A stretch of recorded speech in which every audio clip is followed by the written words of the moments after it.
really good point, because we really have the opportunity and also the option to really choose different locomotion algorithms on different kind of grounds. So if we, for instance, notice that we are on a really steep angle, we could use a different locomotion algorithm than if we know that we are on like an extremely flat surface. Or if we, for instance, have to walk with 30 degrees inclination angle, which is along the width of the rover, then you can also use a different one. Or if you're walking on a surface which is like really muddy, or not really muddy, but like not sturdy, let's say, then you of course also want a different algorithm than when you're walking on stones, let's say.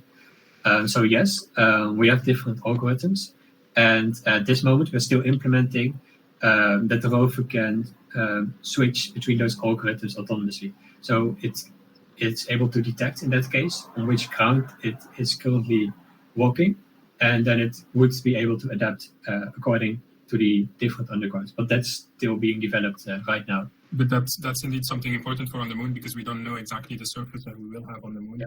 So it would be quite useful to have multiple ways of walking depending on what kind of surface we have. How does the swarming work?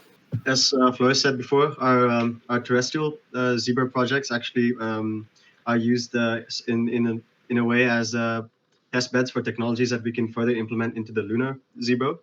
So at the moment, we're investigating the swarming capabilities of the terrestrial zebras, and then we hope to actually implement these algorithms in the lunar missions. So actually, the swarming, in the way we're doing in the terrestrial zebras, is that our aim is actually just to spread them out in a field, and as soon as one of these rovers randomly walk and detect one target, this will kind of be communicated to other rovers, and then we kind of form a potential map of that area such that we can kind of navigate and find the target.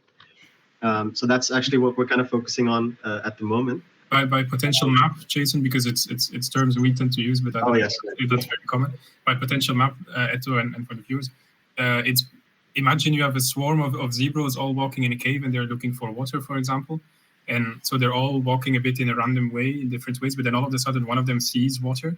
Then it will start to shout, "I see water, there's water in front of me." And the rover behind it will listen to that signal. And then it will be able to say, someone in front, the rover in front of me has found water.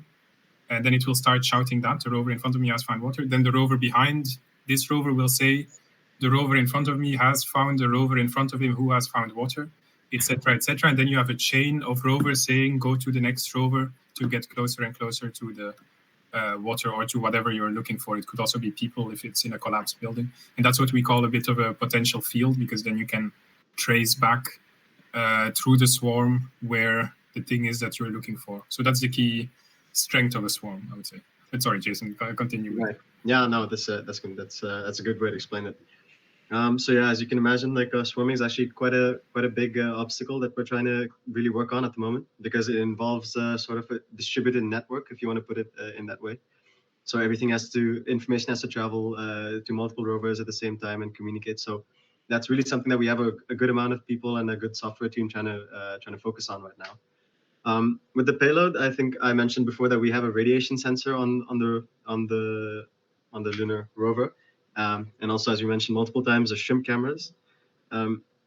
Actually, like even more, the payload, the radiation sensor is mainly for us to gather radiation readings from the south pole of the moon, such that we can actually use these radiation readings to assess further lunar missions and manned lunar missions on the moon. For Lufar, at the moment, this is a really big plan that we've had. At the moment, we're trying to still get our lunar rover ready for the moon mission. And once we've proved the feasibility of that, then we're going to potentially try further to investigate this. Maybe Marnix, you have something to add to that as well? Yes, I also want to add a little bit about the payload first, because what we really want to do with our Zebros, you don't just look at them now as one unique mission with a very strange C-shaped like concept. But what we really want to do is to have a bit of a platform that we can send to the moon. So the platform on which we can put whichever payloads which people would want us to put on there. Now it happens to be radiation, because that's something people want to do research onto. But in the future, it might be whatever you want. And one of the ideas, the very far-fetched ideas that we have, is something we call Lufar. It's an acronym. But it's basically where we would send a swarm of rovers to the backside of the moon, because as I mentioned, the moon, you only see one side of the moon, one very recognizable side of the moon, but the backside, you never see it. And we want to send a swarm of rovers there. And now the question is, why do we want to send a swarm? To explain this, I need to back up a little bit, because on Earth, actually I need to back up quite a bit, because let's back up to all the way to the Big Bang. At the Big Bang, many things happened, but we're not quite sure what exactly happened at the Big Bang. And the only way to view this now is to look in the radio wave spectrum, because there we can still see the very early universe appearing as it was roughly around the Big Bang and a little bit later. So that's what we call the early universe. Scientists want to observe that to know a bit more about our history, etc., and all those things. But the issue is, it's quite difficult to look at it on the Earth, because you can imagine on the Earth we have Wi-Fi, we have radio, we have communications with satellite. So it's very noisy in terms of radio frequencies. So what we want to do is actually go to somewhere where it's very quiet, so somewhere far away from the Earth. And the best place to do this, still close by to Earth, is actually on the backside of the moon. The whole moon actually blocks you from all the Wi-Fi signals, all the satellite signals, all the radio waves. It's all blocked by the moon. So that means that you're in a super, super quiet place. And scientists know this already for years and years. So what they have in their mind is to build over there a giant radio telescope, and then to observe the thing over with such a big device. But obviously that's super expensive. So we want to send a swarm over there with each of them little tiny antennas.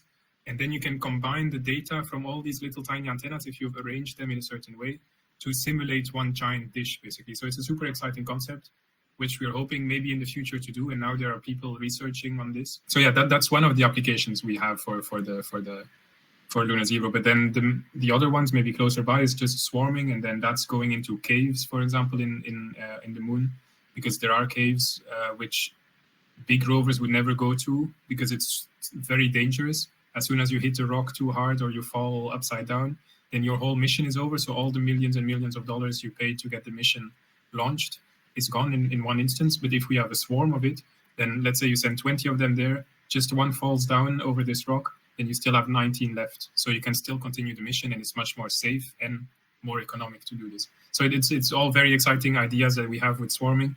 It just depends on what people want us to do with it. But the first step is obviously to show that it actually works and sending it to the moon. I hope this answers a little bit our future ideas, Etto.